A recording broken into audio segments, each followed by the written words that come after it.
ஆடி அமாவாசை போன்ற நாட்கள்ல பித்ருக்களை, அதாவது நம்ம முன்னோர்களை திருப்திப்படுத்த எள்ளும் தண்ணீரும் இறைக்கிறது இந்து மதத்துல ஒரு சடங்கு. ஆனா எதுக்காக அப்படி எள்ளும் தண்ணீரும் இறைக்கப்படுதுன்னு தெரிஞ்சுக்கலாம். திருமாலுடைய வேர்வை துளியிலிருந்து தோன்றினது தான் எள்ளுன்னு சொல்லுவாங்க. அதனால எள்ள விஷ்ணு பகவானுடைய அம்சமா பார்க்கப்படுது. இதை தானமா கொடுத்தாலே சகல பாவங்களும் நீங்கிடும்னு புராணங்கள் சொல்லுது. பூமியில வாழ்ந்தப்போ செஞ்ச பலவித பாவங்கள் காரணமா நம்ம முன்னோர்கள் மோட்சம் அடைய முடியாம இருப்பாங்க. அவங்க வைகுண்ட பதவியான பிறவா நிலையை பெறணுன்றதுக்காக தான் எண்ணெய் வச்சு இப்படி தர்ப்பணம் செய்யப்படுது. காக்கைக்கும் அதனால தான் எண்ணெய் கலந்த சாதத்தை படைக்க சொல்றதும் திருமாலுடைய பிரசாதமா நினைச்சு முன்னோர்கள் மன மகிழ்ச்சியோட இதை ஏத்துக்குவாங்களாம்.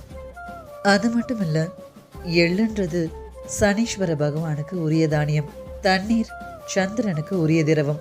இது ரெண்டுத்தையும் சேர்த்து கொடுக்கறதால சனி சந்திரன் சேர்ந்து இதுக்கான பலனை பித்ருலோகத்துல இருக்கிற நம்முடைய முன்னோர்களுக்கு கொண்டு போய் சேர்ப்பாங்கன்றதும் ஒரு நம்பிக்கைங்க.